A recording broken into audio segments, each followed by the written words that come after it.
এই দুইটা অ্যালগরিদমে যে প্রবলেম আছে সেই প্রবলেমগুলো আমরা সিলেকশন করেছি এমনভাবে যাতে এই দুইটা প্রবলেম পড়লে আপনারা previous first come first serve, shortest job first, shortest remaining time first, এইগুলো সম্পর্কে আপনারা যাতে আইডিয়া পান, এইটা নিয়েই আমরা দেখব।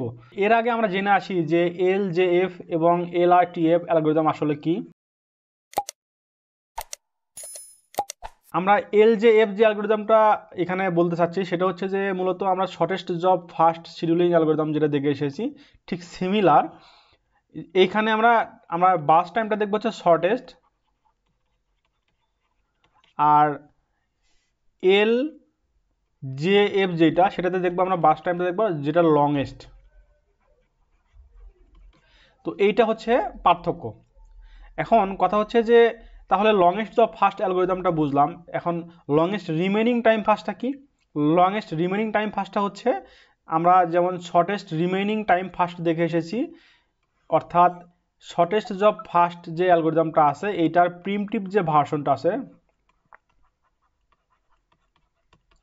এটাকে যেমন আমরা বলে এসেছিলাম কি শর্টেস্ট রিমেইনিং টাইম ফার্স্ট, ঠিক একইভাবে লংয়েস্ট জব ফার্স্ট শিডিউলিং অ্যালগরিদমের ক্ষেত্রে প্রিমিটিভ যেটা সেটাকে বলবো আমরা হচ্ছে longest remaining time first algorithm. আশা করি বুঝতে পারছি। তো এটা হচ্ছে আমাদের থিওরিটিক্যাল যে ব্যাখ্যা বা সংজ্ঞা যেটাই বলেন। এরপর আমরা প্র্যাকটিক্যাল প্রবলেমগুলো দেখব, দেখলে আসলে বুঝতে পারবো কিভাবে কাজ করে। প্রথমে আমরা দেখব এলজেএফ। তো এলজেএফটা আমরা কি বলে আসলাম, যেটা হচ্ছে নন প্রিমিটিভ অ্যালগরিদম। তার মানে হচ্ছে যে প্রসেসটা অ্যাক্সেস পাবে সে প্রসেসটা তার টোটাল বাস টাইম পর্যন্ত অ্যাক্সেস করে তারপরে ছেড়ে দেবে। তো আমরা প্রথমে দেখব যে গ্যান্সারটা আমরা কিভাবে পাইলাম।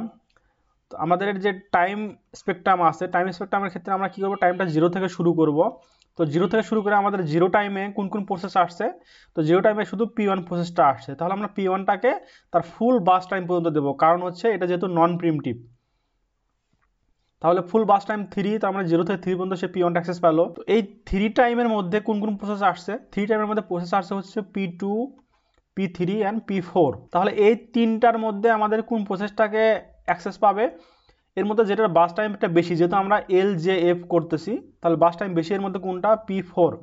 তাহলে P4কে আমরা অ্যাক্সেস দেবো কত পর্যন্ত, ফুল বাস টাইম পর্যন্ত, কারণ নন প্রিমিটিভ সেই জন্য। তাহলে 5 3 যোগ করে 8 হয়, 8 পর্যন্ত রাখলাম। এরপরে আমরা 8 পর্যন্ত দেখবো যে এর মধ্যে কোন কোন প্রসেস আসছে। 8 পর্যন্ত এর মধ্যে আবার 5টাও আসছে, P5টাও আসছে, তাহলে এটার হচ্ছে বাস টাইম 6, আর বাকি আছে এখানে P3 বাস টাইম 4, দেন হচ্ছে বাকি আছে P2 বাস টাইম হচ্ছে 2। তাহলে 6 4 2 মধ্যে বড় কোনটা, 6 বড়, এই জন্য P5টাকে অ্যাক্সেস দিলাম এবং ফুল টাইমটা সে অ্যাক্সেস পাবে, এবং এই জন্য 8 + 6 = 14, এইটা হয়ে গেল। এরপরে আমাদের কি করতে হবে, বাকিগুলো দেখতে হবে বাকিগুলো কোনটা, এবং এই দুইটা বাকি আছে, এই দুইটার মধ্যে বড় কোনটা, P3 বড়, যার কারণে আমরা P3কে অ্যাক্সেস দিলাম কত পর্যন্ত, 4 পর্যন্ত, 14 4 18, এই জন্য 18 পর্যন্ত আসলো। এরপরে যেটা থাকে কোনটা থাকে, এরপরে থাকে হচ্ছে আমাদের P2টা, P2 কত আছে, 2 পর্যন্ত আছে, এই জন্য আমরা 18 থেকে 2 বাড়িয়ে আমরা 20 পর্যন্ত তাকে অ্যাক্সেস দিলাম। তো এইটা হচ্ছে আমাদের গ্যান্ট চার্ট। এখন কথা হচ্ছে যে কোশ্চেনে বলা হয়েছে যে যদি এলজেএফটা নন প্রিমিটিভ হয় তাহলে আমাদের অ্যাভারেজ ওয়েটিং টাইম এবং অ্যাভারেজ টার্নঅ্যারাউন্ড টাইম কীভাবে বের করব। তো আমরা জেনে এসেছি এর আগে যতগুলো প্রবলেম সলভ করেছি সেখানে দেখে এসেছি যে আমাদেরকে কম্পাইল টাইম অথবা এক্সিট টাইম বের করতে হয়। তাহলে আমরা এখান থেকে এক্সিট টাইম লিখব, এক্সিট টাইম, দেন লাগে হচ্ছে টার্ন অ্যারাউন্ড টাইম, এরপর হচ্ছে ওয়েটিং টাইম। তো এই তিনটা আমাদের বের করতে হবে। তো P1 প্রসেসের ক্ষেত্রে এক্সিট টাইম কীভাবে বের করবো, আমরা এর আগের লেকচারে বলে এসেছি যে আপনারা গ্যান্সারের শেষ থেকে শুরু করবেন, শেষ থেকে যখন P1টা পাবেন তখন হচ্ছে P1-এর এক্সিট টাইম লিখবেন। P1 কোথায় আছে, এই যে এখানে আছে, এখানকার সর্বশেষ যেটা সেটা হচ্ছে P1-এর এক্সিট টাইম। তাহলে P1-এর এক্সিট টাইম কত, এখানে P1-এর এক্সিট টাইম হচ্ছে 3। এরপরে P2-র এক্সিট টাইম কত, P2 কিন্তু এখানে আমরা যেহেতু শুরুতেই পাচ্ছি এই জন্য, এবং এটা শেষে আছে 20, এই জন্য P2-র এক্সিট টাইম হচ্ছে 20।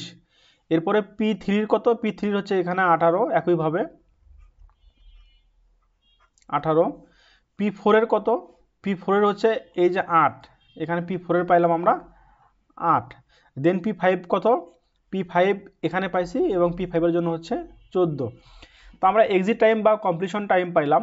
এখন আমরা কি বের করব, টার্ন অ্যারাউন্ড টাইম বের করব। আমরা টার্ন অ্যারাউন্ড টাইম সমান কি জানি, টার্ন অ্যারাউন্ড টাইম সমান হচ্ছে এক্সিট টাইম মাইনাস হচ্ছে অ্যারাইভাল টাইম। তাহলে P1 এর টার্ন অ্যারাউন্ড টাইম কত হবে? P1 এর টার্ন অ্যারাউন্ড টাইম হবে exit time 3 minus arrival time হচ্ছে 0 ইকুয়াল টু 3। P2 এর ক্ষেত্রে কত? Exit time 20 minus arrival time হচ্ছে 19। এরপরে P3 এর টার্ন অ্যারাউন্ড টাইম কত? 18 মাইনাস হচ্ছে 2 ইকুয়াল টু 16। এরপরে P4 এর টার্ন অ্যারাউন্ড টাইম কত? 8 মাইনাস 3 ইকুয়াল টু 5। এরপর P5 এর টার্ন অ্যারাউন্ড টাইম কত? 14 মাইনাস এই যে 4 ইকুয়াল টু 10। তাহলে আমরা টার্ন অ্যারাউন্ড টাইম পেলাম। আমরা খুব সহজে অ্যাভারেজ টার্ন অ্যারাউন্ড টাইম বের করতে পারতেছি। Average turn around time equal to কি? Average turn around time equal to হচ্ছে এই যে total turn around time 3 plus 19 plus 16 plus 5 plus হচ্ছে 10 ডিভাইডেড বাই প্রসেস সংখ্যা কত আছে? 5। তাহলে আমরা কত পাচ্ছি? আমরা এখানে পাবো হচ্ছে 10.6 অ্যাভারেজ টার্ন অ্যারাউন্ড টাইম। এটা ইউনিট লিখবো। তাহলে এইভাবে আমরা টার্ন অ্যারাউন্ড টাইম বা অ্যাভারেজ টার্ন অ্যারাউন্ড টাইম পেতে পারি। এরপর আমাদের ওয়েটিং টাইম বের করবো কীভাবে? ওয়েটিং টাইম সমান আমরা কি জানি? ওয়েটিং টাইম সমান হচ্ছে টার্ন অ্যারাউন্ড টাইম মাইনাস হলো বাস টাইম। তাহলে টার্ন অ্যারাউন্ড টাইম কত আছে? 3 আছে, আর বাস টাইম হচ্ছে 3। তাহলে 3 মাইনাস 3 ইকুয়াল টু 0। এরপরে হচ্ছে P2 এর ক্ষেত্রে ওয়েটিং টাইম কী হবে? টার্ন অ্যারাউন্ড টাইম কত আছে? 19 মাইনাস ওয়েটিং বাস টাইম হচ্ছে 2। তাহলে কত পাইলাম আমরা? 17 পাইলাম। P3 এর ক্ষেত্রে turn around time 16 minus bus time 4 equal to 12। P4 এর ক্ষেত্রে turn around time 5 minus bus time 5 equal to 0। And P5 এর ক্ষেত্রে turn around time 10 minus bus time 6 equal to 4। তাহলে যেহেতু আমাদের ওয়েটিং টাইমগুলো পেয়ে গেলাম, তাহলে আমাদের অ্যাভারেজ ওয়েটিং টাইমটা আমরা বের করতে পারতেছি। কীভাবে? এই কয়েকটার যোগফল 0 প্লাস 17 প্লাস 12 প্লাস 0 প্লাস 4। আমাদের এই টোটাল যে ওয়েটিং টাইমগুলো এগুলো আমরা লিখব যোগ করে করে, এবং ডিভাইডেড বাই আমরা কি দেব? প্রসেস সংখ্যা। প্রসেস আছে কয়টা? 5টা।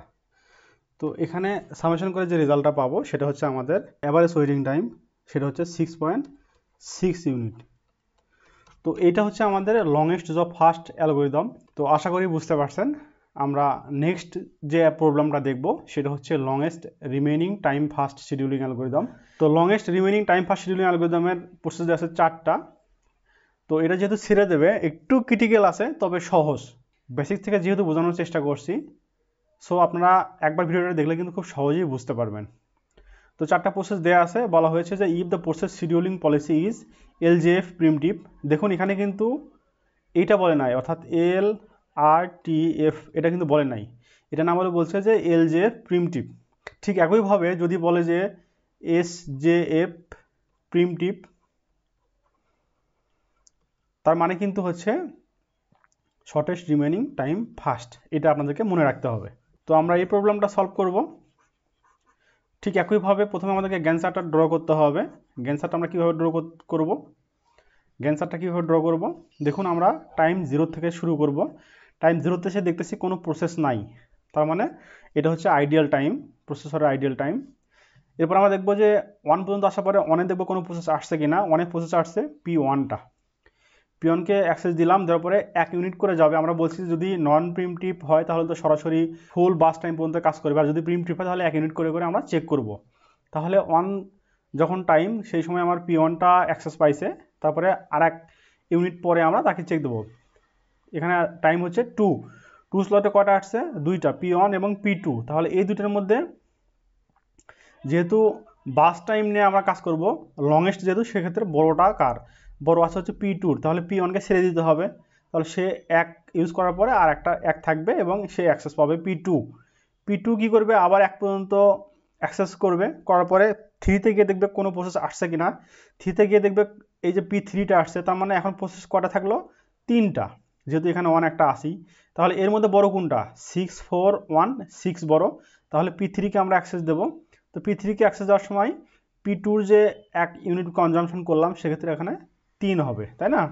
তাহলে 3 থেকে আমাদেরকে কি হবে, 1 ইউনিট কনজাম্পশন বা 1 ইউনিট অ্যাক্সেস দিলাম, দেওয়ার পর এখানে P4 হলো, P3 কে আমরা যখন 1 ইউনিট দিলাম তাহলে এখানে আমরা 4 পেলাম।